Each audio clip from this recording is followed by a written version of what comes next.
Assalamualaikum warahmatullahi wabarakatuh. Ummul Kitab Al-Fatihah. A'udzubillahi minasyaitonirrajim. Bismillahirrahmanirrahim. Alhamdulillahi rabbil alamin. Arrahmanir rahim. Maliki yaumiddin. Iyyaka na'budu wa iyyaka nasta'in. Ihdinas siratal mustaqim. Siratal ladzina an'amta 'alaihim ghairil maghdubi 'alaihim waladdallin. Amin. Bismillahirrahmanirrahim. Alhamdulillahi rabbil alamin. Wassalatu wassalamu ala asyrafil anbiya'i wal mursalin wa ala alihi wa sahbihi ajma'in. Rabbi syrah li sadri wa yassir li amri wahlul 'uqdatam min lisani yafqahu qawli. Rabbi yassir wa la tu'assir ya karim, amma ba'du. Muslimin muslimat yang dirahmati Allah Subhanahu wa taala. Pertamanya kita memanjatkan rasa bersyukur kepada Allah Subhanahu wa taala kerana pada pagi ini kita dipertemukan oleh Allah Subhanahu wa taala dalam tahun baru Masihi 2021. Tahun yang lepas kita telah pun berlalu, dan ingatlah bahawa usia kita bukan semakin meningkat. Dari sudut angkanya memanglah meningkat, tapi dari sudut bakinya semakin berkurang. Ingat, sebagaimana kita ada duit RM100, kita telah membelanjakan RM70, maka bakinya tinggallah RM30. Baki ini memang akan semakin berkurang. Maka begitulah juga umur kita. Umur kita ni mana ada menambahnya? Memang berkurang. Menambah tak matilah jawab. Tambah, tahun depan tambah lagi, tahun depan sampai sudah tak mati. Jadi usia kita semakin berkurang. Cumanya rahsianya hanya milik Allah Subhanahu wa taala saja yang tahu umur kita. Tapi bila sampai fa iza jaa ajaluhum la yastaqiruna sa'atan wa la yastaqdimun. Bila sampai masanya, maka dia tak akan lambat satu saat pun, dan dia tidak akan dicepatkan satu saat sekalipun. Bila dah habis dah rezeki kita, maka di situlah umur kita habis dah, menutup. Jadi mudah-mudahan dengan umur kita yang berbaki, yang kita pun tak tahu berapa ni, marilah kita gunakan sebaik mungkin untuk kita persembahkan amalan kita di hadapan Allah Subhanahu wa taala.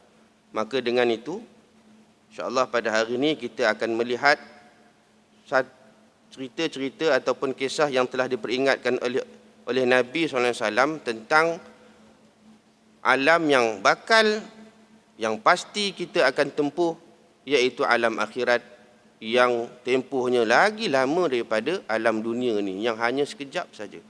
Seperti kata Nabi, hanya berehat di sebawah pohon saja bagi seorang musafir, yang berehatnya sekejap saja. Macam kita nak pergi Kuala Lumpur, masuk dulu, transit dulu dekat R&R mana-mana pun, takkan nak transit ataupun nak rehat dekat R&R tu sampai 3 minggu. Halo dia orang. Sekejap je, paling lama pun setengah jam. Ataupun kot lama kita tidur sejam. Lepas tu kita jalan balik.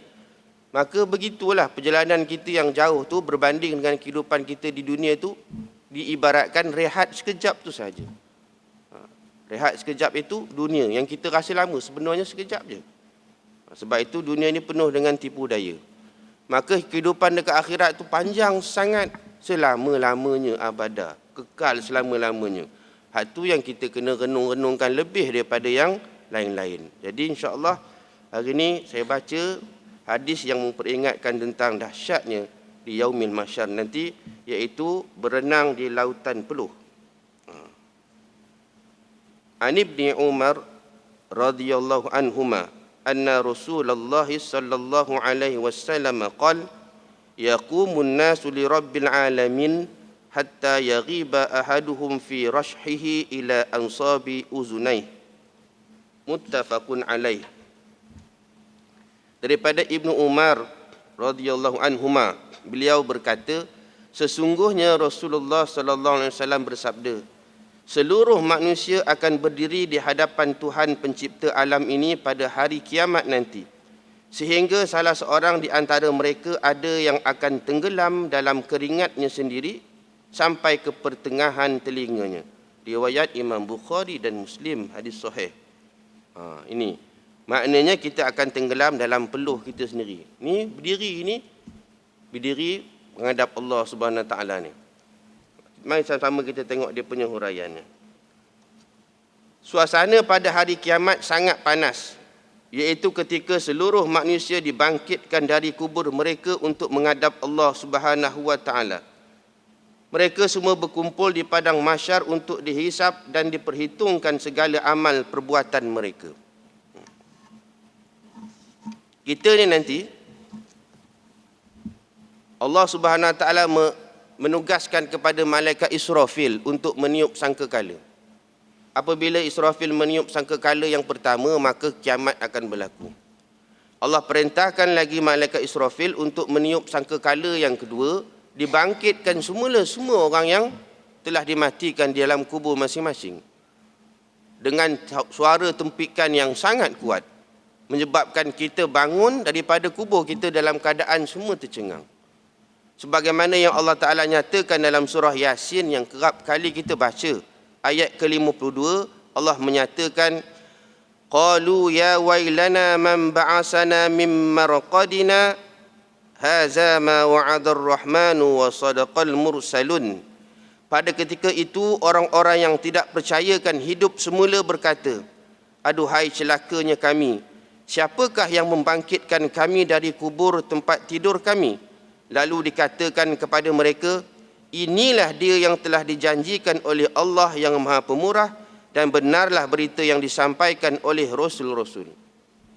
Maknanya, semua Rasul memperingatkan kepada umatnya masing-masing bahawa hidup ni dekat dunia, nanti bila dah mati akan dibangkitkan semula dekat Yaumil Mahsyar. Tapi ramai di kalangan umat manusia ini yang mengingkari akan adanya kebangkitan selepas kita mati. Maka bila dibangunkan semua dalam keadaan tercengang, terkejut belaka semua. Benar rupanya apa yang telah diperingatkan oleh Rasul kami, tapi kami tak dengar. Kami tak ambil endah, kami tak percaya. Itu bagi orang-orang yang tidak beriman. Bagi kita yang beriman tentulah kita percaya. Tetapi kepercayaan kita, keyakinan kita itu tidak cukup hanya sekadar di mulut. Tidak cukup hanya sekadar dekat hati. Yakin, memang yakin kita akan dibangkitkan. Percaya. Tapi apa bukti kamu percaya kepada kebangkitan dekat padang mahsyar nanti? Maka dibuktikan dengan amal kita. Mesti dibuktikan dengan amal kita. Sebab amal kita nanti yang akan dipersembahkan di hadapan Allah Subhanahu Wa Taala. Maka dikatakan bahawa kita nanti semua akan dibangkitkan. Tak berkasut kita semua. Sekarang ni kalau kat dunia kita tak berkasut pun orang nampak pelik dah. Kalau dulu mungkin iyalah. Cerita dulu kan. Cerita zaman tok nenek kita dulu. Saya pernah dengar cerita daripada arwah ayah saya.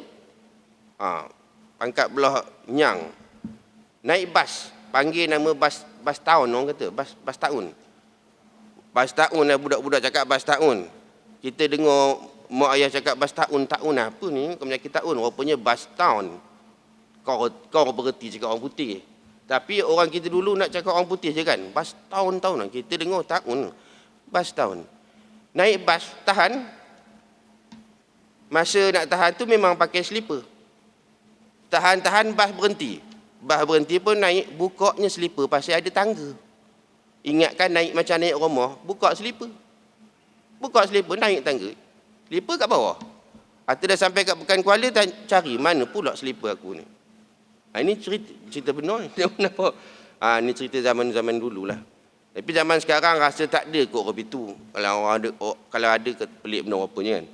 Nak ngabarkan. Maknanya, kita kalau tak berkasut sini pun, dengan keadaan yang panas, pijak lagi jalan tar tu, macam mana rupa? Bayangkan. Pergi dekat tepi laut, jalan dekat pantai dan sebagainya. Pijak pula batu-batu yang tengah panas matahari tu. Tak tahan kita. Memang tak tahan. Maka kita dibangkitkan dalam keadaan kita bukan lagi tak berselipar, yung. Berbolin, tak baju. Tak baju kita semua.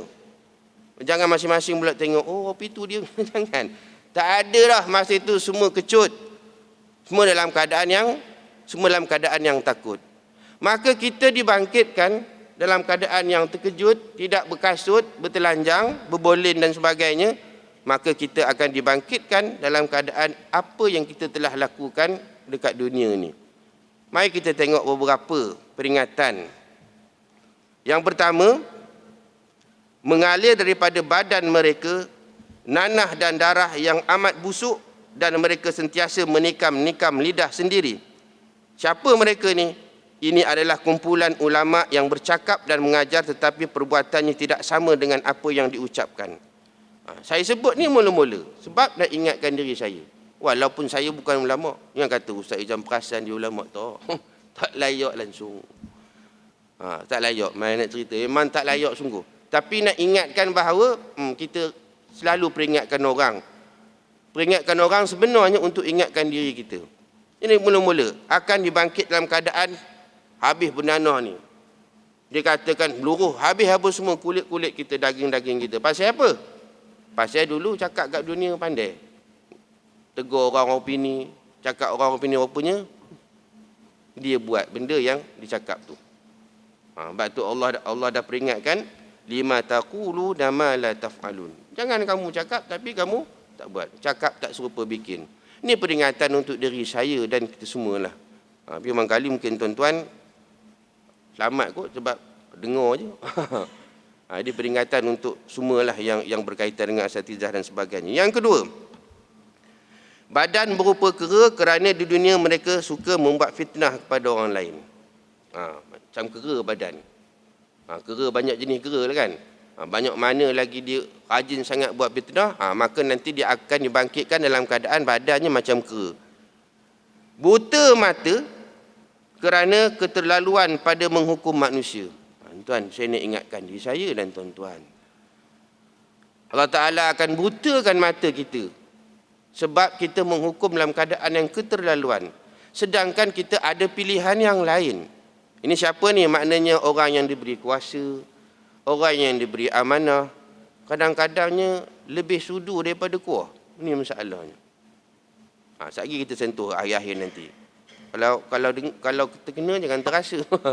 Kalau kena jangan terasa. Jadi nak menghukum, kalau ada pilihan yang boleh kita laku dengan ihsan, lakukanlah dengan ihsan. Jangan kita menghukum yang keterlaluan. Nanti Allah Ta'ala akan butakan mata kita. Kemudian, badan berupa khinzir. Babi lah, babi. Dulu sebut babi, tak boleh sebut khinzir. Sama ya. Khinzir dengan babi saya dah pernah sebut dah sebelum ni kan. Kerana suka makan rasuah ketika menjalankan hukuman. Kuat makan rasuah.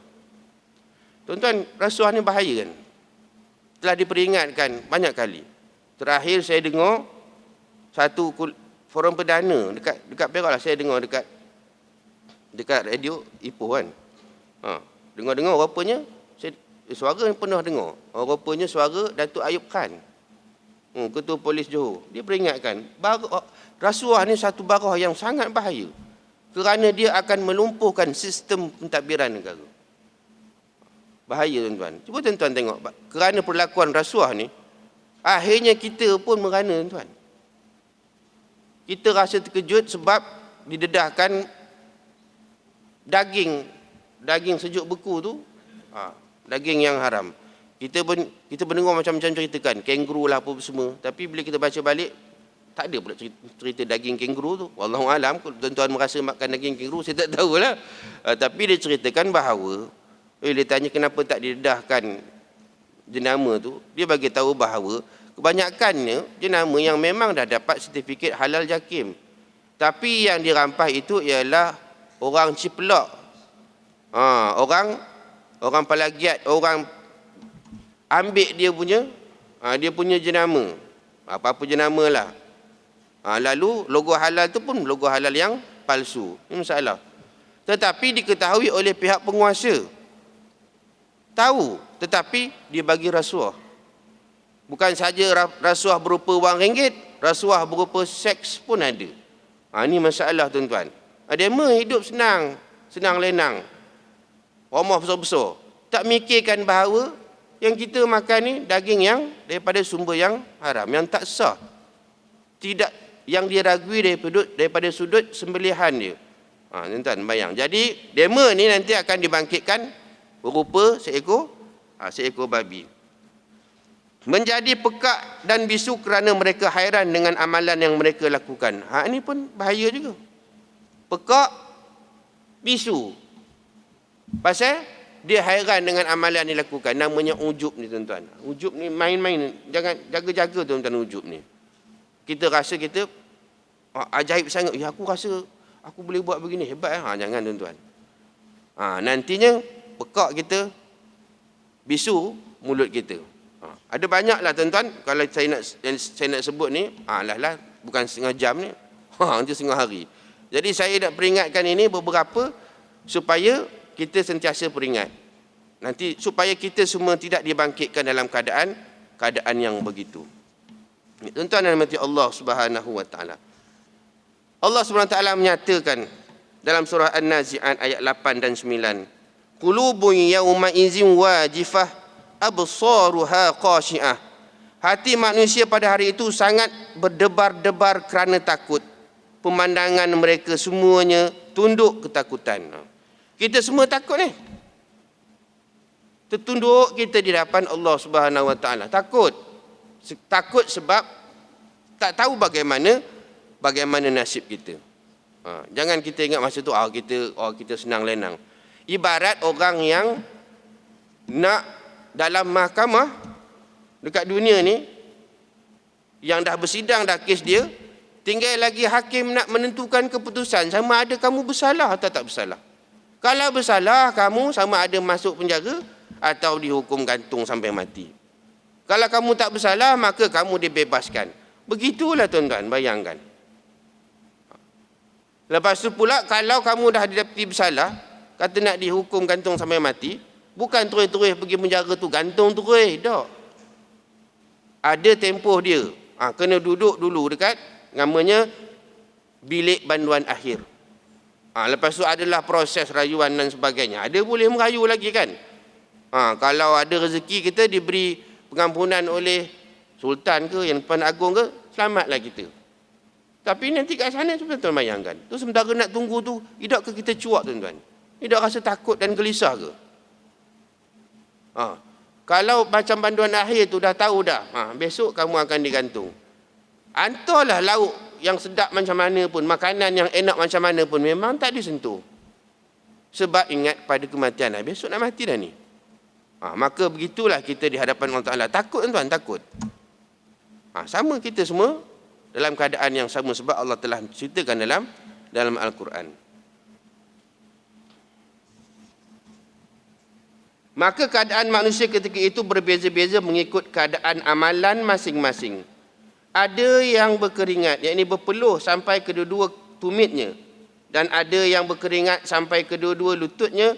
Dan ada yang berkeringat sampai ke pinggangnya. Bahkan ada yang berkeringat sampai kedua-dua telinganya. Sehinggalah mereka terpaksa berenang dalam lautan keringat. Masing-masing bergantung kepada amalan mereka ketika di dunia dahulu. Ikut amalan kita masing-masing. Ada yang dekat buku lali, ada yang dekat lutut, ada yang hapus sekalipun. Peluh ni tuan-tuan. Peluh kita dekat dunia ni pun rasa kalau masuk mata tuan-tuan memang pedih. Ini bagaimana lagi? Sampai hapus kita punya badan. Ikut amalan kita masing-masing. Sebab itu dalam satu hadis yang lain, Nabi SAW menyatakan, manusia itu akan berada dalam peluh mengikut tahap amalan mereka. Ada di antaranya yang peluh sampai ke tumit, ada yang peluh sampai ke lutut, ada yang sampai ke pinggang, ada yang tenggelam dalam peluhnya. Al-Miqdad berkata lagi bahawa Nabi SAW mengisyaratkan dengan tangan baginda sampai ke mulutnya. Hadis lain daripada Abu Hurairah menyatakan manusia akan berpeluh pada hari kiamat sehingga peluh mereka di bumi setinggi 70 hasta dan sehingga menenggelamkan mereka sampai ke telinga. Entah 70 hasta. Kalau nak bandingkan dengan keadaan jarak dekat bumi ni. 70 hasta tingginya.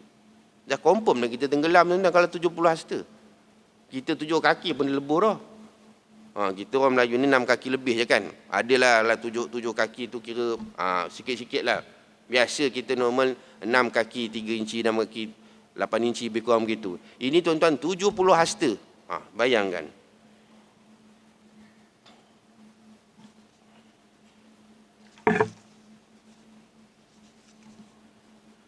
Walau bagaimanapun di sana ada 7 golongan yang akan dinaungi oleh Allah Subhanahu Wa Taala di bawah naungan arasnya yang mulia. Ini ada lagi pengecualian. Maknanya masih dalam keadaan selamat. Iaitu pertama, saya ringkaskan sikit-sikit baca yang ini je sebab ini ada dalam hadis yang akan datang dan biasa kita dah dengar ni. Iaitu yang pertama, pemimpin yang adil. Pemuda yang rajin beribadah. Lelaki yang hatinya terpaut dengan masjid. Orang yang mencintai sahabatnya kerana Allah. Lelaki yang digoda untuk berzina tetapi dia menahan diri. Orang yang menyembunyikan sedekahnya. Dan yang terakhir sekali ialah orang yang mengalirkan air matanya kerana takutkan Allah ketika dia bersendirian. Ini 7 golongan yang akan mendapat naungan Allah Subhanahu Wa Taala. Mudah-mudahan kita masuk dalam golongan yang ini. Yang pertama, kalau kita pemimpin tu jadi pemimpin yang adil. Dapat kita zillullah, dapat kita lindungan daripada Allah Subhanahu Wa Taala. Mana adalah perlindungan selain daripada perlindungan Allah Subhanahu Wa Taala. Kita ni orang lelaki, dia kata ar-rajulun qalbuhu mu'allaqun fil masajid, kan? Orang lelaki yang hatinya bergantung-gantung, bergayut di masjid. Keluar daripada masjid selesai ni rasa aku nanti nak pergi zuhur, nak pergi asar. Begitulah suruhnya. Perempuan macam mana pula? Sama lah. Sama. Jadi, ini antara 7 golongan yang mendapat naungan Allah Subhanahu Wa Taala dekat padang mahsyar nanti. Rebutlah ni. Tak ada yang lain dah. Rebutlah yang ini. Kat mana kita? Semua ada dekat sini ni. Sama ada pemimpin, kita jadi pemimpin yang adil. Sama ada kita ini orang yang berkasih, kawan ni mesti niatkan Allah Subhanahu Wa Taala. Sebab itu kita berkawan dengan orang ni lillahi ta'ala. Bukan kerana dia ada pangkat, bukan kerana dia ada kekayaan dan sebagainya. Kita tengok dekat dunia sekarang, kan, kadang-kadang kita tengok depan mata. Waktu senang, ramai orang bersama dengan dia. Waktu dia susah, semua orang lari. Ini jenis-jenis memang bukan ciri-ciri seorang sahabat. Kalau sahabat, sebab itu beza rakan dengan sahabat, tuan-tuan. Sahabat ini, bila dia sakit, kita juga akan terasa sakit. Bila dia susah, kita juga akan turut rasa susah. Ini taraf sahabat. Itu tak sama dengan rakan, tak sama dengan kawan. Dia berebutlah kita kok mana ni, carilah dalam 7 golongan ni. Jadi sekarang ni, umur kita yang dalam cepu emas yang umur yang bonus ni, kita nak tips. Kan kita cerita nak petua. Bagaimana petua yang disampaikan oleh Nabi SAW untuk kita terlepas daripada azab dekat padang mahsyar nanti. Dah tahu dah bagaimana siksa dia. Kita kongsikan beberapa, tuan-tuan. Nabi SAW bersabda, man anzara mu'siran aw wada'a anhu azallahu Allah fi zillihi. Barang siapa yang memberi kelonggaran kepada orang yang sedang kesulitan membayar hutang atau memutihkan hutang orang tersebut, niscaya Allah akan menaunginya dalam naungan arasnya pada hari kiamat. Hadis sahih riwayat Imam Muslim. Tengok dia susah apa semua, kan, berhutang. Sebab itu ada perbincangan di kalangan ulama, lebih afdal untuk kita bagi hutang kepada orang berbanding kita bagi sedekah. Ada perbincangan lah. Sebab apa? Sebab hutang ini kita ada kaitan dengan dia. Lepas tu kalau dia sulit untuk membayar, kita bagi tempoh lagi dekat dia. Bagi tempoh, jangan bagi tempoh lepas itu main riba pula, main bunga pula. Bukan. Pinjam 10, membayar 10 lah. Bagi tempoh. Aku tak ada duit ni, tak apalah, bulan depan. Jumpa bulan depan sama je. Tak apa, bagi tempoh. Maknanya, kata ulama, afdal lagi bagi pinjaman berbanding bagi sedekah. Sampai masa dia tak boleh, tak apalah, aku halalkan. Itu cerita. Untuk apa ni? Untuk dapat perlindungan Allah Subhanahu Wa Taala. Ini tips. Jadi kalau saya ada hutang dengan tuan-tuan buat begitulah. Ada. Pasal hari tu ustaz ada pinjam duit saya. Apa buat lupa lah. Ambil pasal nak ingat ni. Tapi kalau tuan-tuan hutang saya, kabur. jangan tu saya main je kan. Kalau hutang kabur, insyaAllah kita akan ikhtiar bayar. Tapi kalau sampai rasa nak perlindungan Allah Ta'ala, kita halalkan lah. Memang berat kan.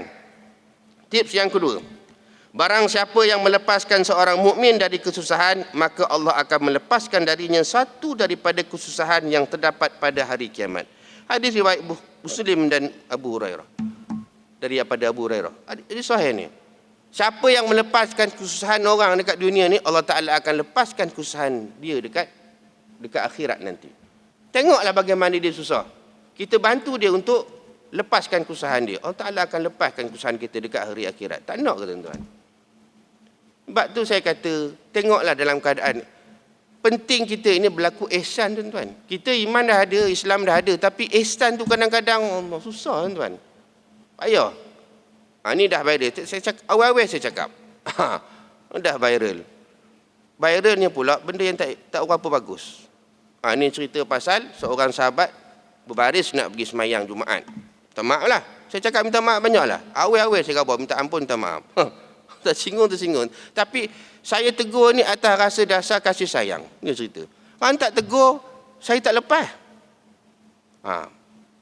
Itu meh. Tak tegur, saya tak lepas.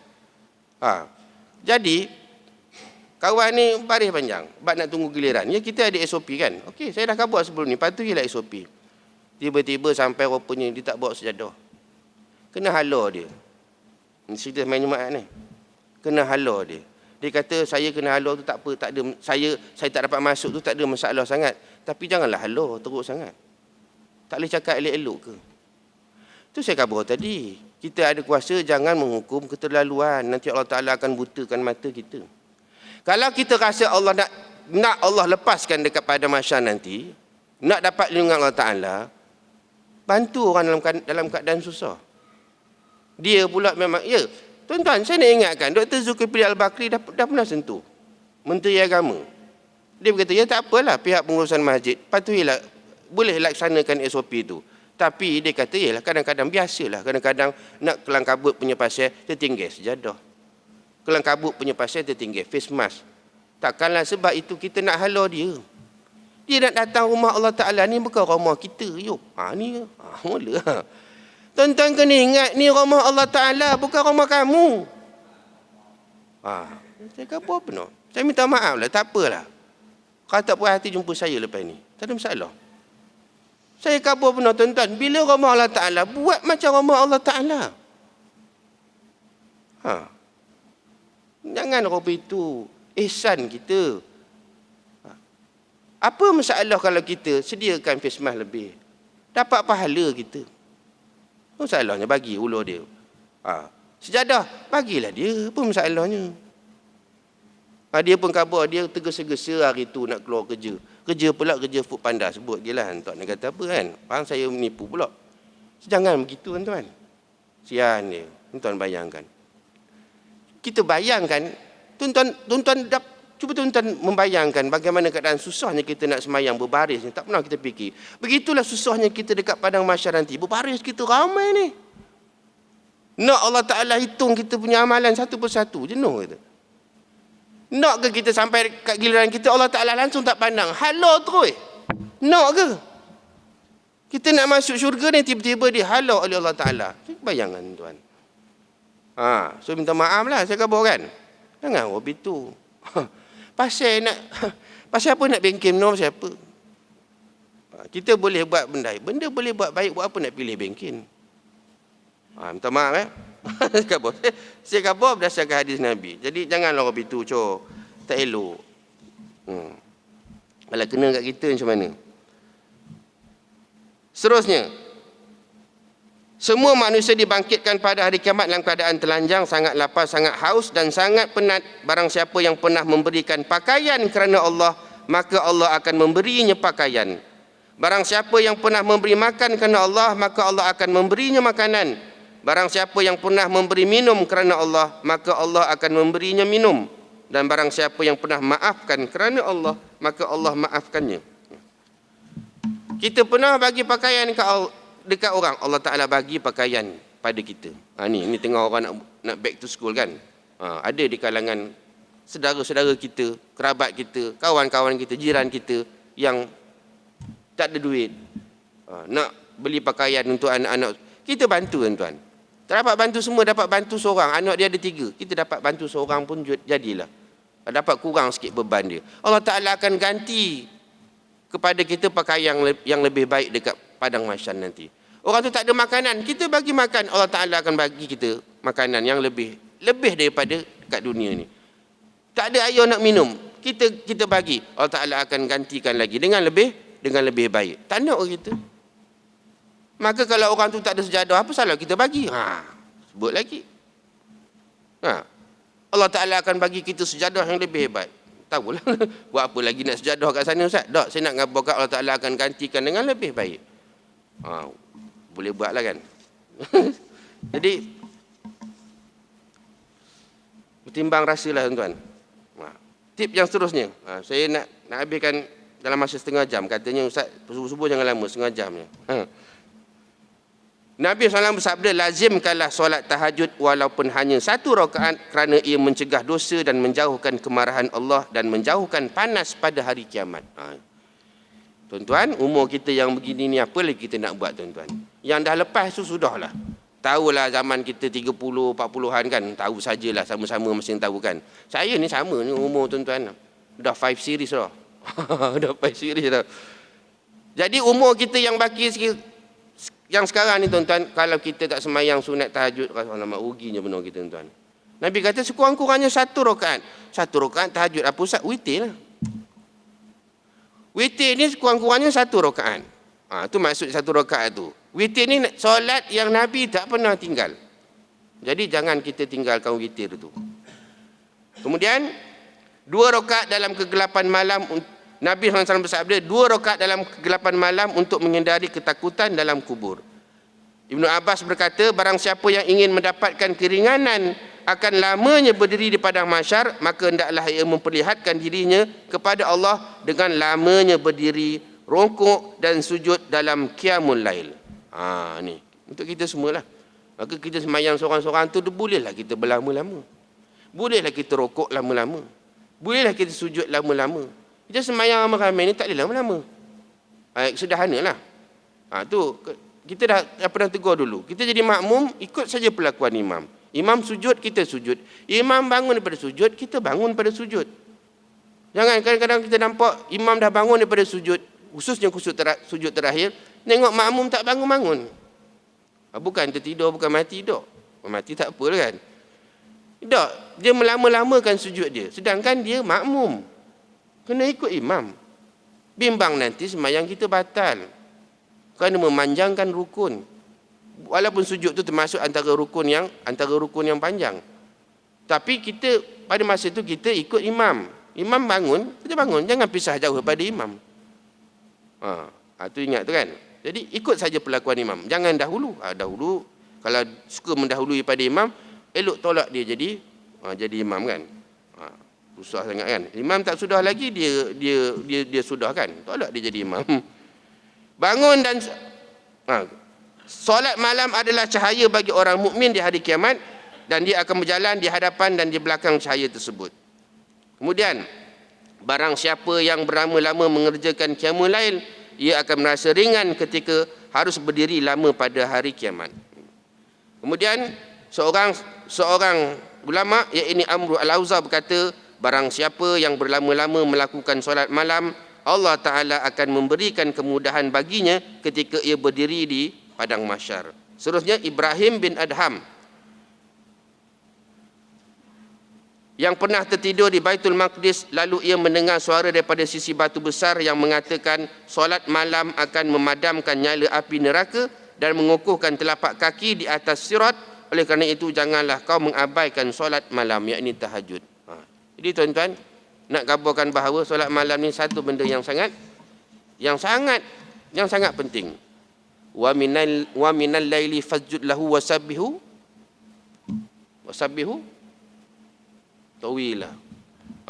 Tuan-tuan kena bangun. Kena bangun. Saya pun sama kena bangun. Kalau koman-koman pun tak boleh juga nak bangun pukul 3, pukul 4 pagi. Sebelum kita nak solat subuh tu awal lah sikit. dapat kurang-kurangnya minima 1 rakaat. Minima 1 rakaat. Kata nanti apa kita nak persembahkan umur kita di hadapan Allah Subhanahu Wa Taala. Ni tuan-tuan, mudah-mudahan dengan peringatan ini saya rasa bermanfaat untuk kita yang di kalangan umur yang macam ni. Mudah-mudahan kita gunakan umur kita dengan apa yang telah saya kongsikan kepada tuan-tuan untuk supaya nantinya dekat padang mahsyar kita semua akan dilepaskan oleh Allah Subhanahu Wa Taala. Kita semua nanti akan dapat naungan Allah Subhanahu Wa Taala. Sebagaimana kita berkumpul di tempat yang baik dekat dunia ni, dekat masjid ini, kita pun berdoa supaya nantinya kita akan dikumpulkan di tempat yang baik dekat padang mahsyar nanti. Mudah-mudahan doa kita dimakbulkan oleh Allah Subhanahu Wa Taala. Sekian, assalamualaikum warahmatullahi wabarakatuh. Bismillahirrahmanirrahim. Alhamdulillahirabbil alamin wassalatu wassalamu ala asyrafil anbiya'i wal mursalin wa ala alihi washabihi ajma'in. Rabbana zidna 'ilman nafi'a warzuqna fahman wasi'a. Allahumma faqihna fid din wa 'allimna ta'wil. Rabbana atina fid dunya hasanah wa fil akhirati hasanah wa qina azabannar. Wa sallallahu ala Muhammadin wa ala alihi wa sahbihi ajma'in. Alhamdulillahirabbil alamin. Taqabbalallahu minkum.